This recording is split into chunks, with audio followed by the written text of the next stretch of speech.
What is up, YouTube fam? So before we go ahead and get into the topic of today's video, I want to actually take a minute or take a few seconds to say thank you.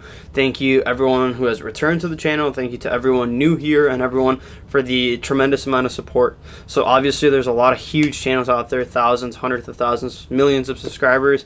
I don't have that yet, but I have 135 of you, and I have a constant over 100 people that are watching every single video. So I do want to really say thank you from the bottom of my heart. It does mean the world to me. I am very appreciative of all of you, and I also am very open. So if you guys do have feedback, if there's content that you want to see, if there's something that you like, that you don't like, just be open about it, be transparent about it, comment down below, send me a message, anything like that. And I'm always open to hear new ideas. So the topic of today's video is actually going to be addressing a situation or addressing my whole kind of like gym life and where I'm at with that. So this is going to be the first episode in my Road to Rehab series, which is what I'm going to call it. So as I mentioned in a few videos before, I've dealt with a shoulder injury for probably a little bit over a year, close to a year and a half now. So I don't really lift consistently anymore. I tried doing that with Matt and with Heron over winter. Didn't really work out. So as far as me lifting 5-6 days a week like I used to consistently, push-pull legs or any full body split, I haven't been doing that forever just because I have a tear in my one of my rotator cuff muscles, my supraspinatus. But I want to be able to show you guys my recovery, and not only my recovery, but as I come back onto normal, which I hope to be within the next 6 months to a year. I hope to be able to get back into a normal workout routine, kind of a normal aspect of like training and all that. So this is the whole point of the series, and in today's video I'm going to be discussing 3 life lessons that I learned from this big injury that I've had and any other like minor injury that I've had in the past. So I got a lot of stuff to do today, so I'll take you guys along for the ride, and we'll start discussing the 3 big life lessons of this Road to Rehab series. So the first point that I want to make in this video is going to be having to do with rest and recovery. So I think it's an extremely underlooked topic in my opinion, because a lot of people don't realize how much it actually matters or how important it actually is. Obviously it can be defined in many different ways, but in terms of like working out or in terms of like the gym and anything like that, you don't want to be working out 7 days a week. That's the first thing. Making sure that you have at least 1 to 2 rest days per week is going to be more than extremely optimal. And yeah, there's obviously phrases like you have to work extremely hard and then no days off and all those other things, but at the same time you have to learn to have this ability to listen to your body and to be able to give it the proper rest and the recovery that it will need. It could be defined as having that 1 to 2 days off per week as like full rest days, or kind of just like light cardio days instead of heavy lifting.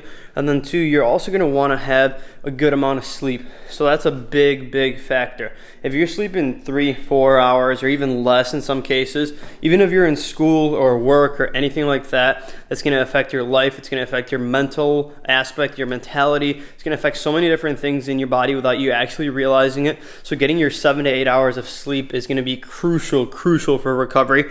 And that's something that I want to say I regret from my aspect of it, because I didn't learn to actually take it seriously enough until it was too late with rest and recovery. And now obviously if I could go back, I would, and I would have a lot more rest days, a lot more like actual genuine time to recover, so that I could help prevent any injuries, or so that I wouldn't have to be dealing with the shoulder injury that I'm currently dealing with. So again, first point being again, rest and recovery.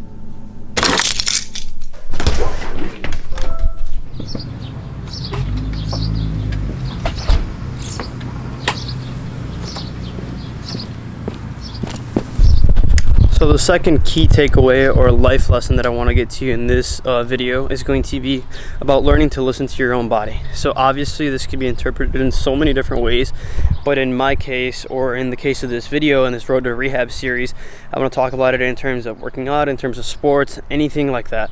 So learning to listen to your own body means there are going to be days where you're going to be sore. There's days where you're going to be super tired. There's days where you're going to feel something that like could be a nagging injury or something that's like very like nagging pain somewhere. You want to take that seriously from every aspect, because the last thing you want to do or you want to happen is going to be where you're placed in a position where, hey, you could have waited it out, or you could have taken enough rest and recovery in the beginning initially, taking about a week, taking as much time as you need to fully kind of like rest up or heal, and then you don't take that time, and then you're out for 3 months, 6 months, a year, anything like that. In my case, I waited a little bit under a year to actually get my shoulder checked out, because I thought I was just sore, I thought I was tired, and I kept making up these dumb excuses for myself and for the pain that I was having. But hey, by the time I got it checked out, already too late. I do have a tear in one of my rotator cuff muscles, and now I have to adapt to that. So now I have to deal with the consequences of me not able to listen to my body when I wanted to at that point. So had I listened earlier, maybe I would be in a different position. So right now, hey, like I have trouble when I sleep, then I have trouble obviously with a lot of different like day-to-day activities, like whether it's swimming or whether it's like going out and playing some sports. I'll always be super sore, and I have to be very mindful and cautious.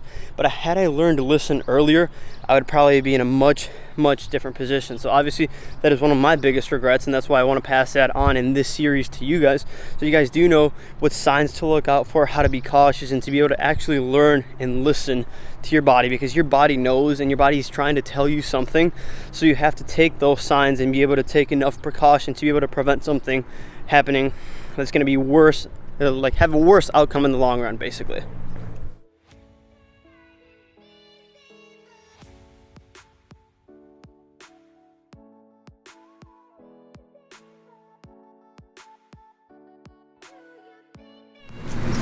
The last key point or takeaway in this video that I want to talk about is going to be finding alternatives. So by finding alternatives, I mean finding different ways to train, finding alternatives to work around an injury. So the biggest thing for me was I fell into this hole with my whole shoulder injury where like, hey, I didn't want to train, hey, I'm lacking the motivation because everything hurts, like, hey, swimming, hey, tossing a football, playing basketball, anything like that, and then doing any sort of chest, shoulders, triceps, even a little bit back here and there with a lot of extension or anything like that, that would bother me. So I fell into this kind of like rut of like, I don't want to do anything because I was finding more and more excuses. And obviously, while the pain is there and the injury is there, there are other ways to train around it. I could have been perfectly fine doing a lot of cardio, doing a lot of core, still training around my knee injury and doing some legs here and there. So all this other stuff that I kind of ignored and just let the injury get to me, that's the whole point of this Road to Rehab series. I want to be able to show you guys how you can get back up there and get from a level that you may be at right now to a higher level, obviously, or to just to become better overall. So my goal for the next 6 months, a year and a half is to be able to, one, obviously get better from the injury, but if I don't get 100% better, I have to learn how to live with it. And obviously I got to get back up there and get back up on my feet. I can't be using the injury as an excuse kind of forever to just let go basically and do whatever, because then I'll end up looking like what I look right now, which is obviously nowhere near my best. I would actually argue it's probably the worst that I've looked at, and probably the worst that I've been at motivationally for myself. But I know that, hey, I flipped the switch and I have to make a change, and I will make those changes. So that's the whole point of this Road to Rehab series, to be able to show you guys where I'm at right now, my starting point, and then hopefully be able to look back on this 3 months, 6 months, 12 months, however long, and be able to see all the growth that I've made, both like physically and mentally as well, to get back up to where I was before, and hopefully even better. So again, a quick summary of the 3 points from this video. First one was rest and recovery. Second one was learning to listen to your own body. And the third one was finding alternatives or different ways to train. So I know this was a little bit of a different style of video, but I still hope that this makes sense, because I will try to get at least probably like 2-3 episodes a month on this Road to Rehab series, and the rest of the videos will just be kind of like more vlog style, more lifestyle, that kind of thing. So let me know what you guys think down in the comments below. Leave a like, comment, and subscribe. Stay tuned for the next video, guys. Peace.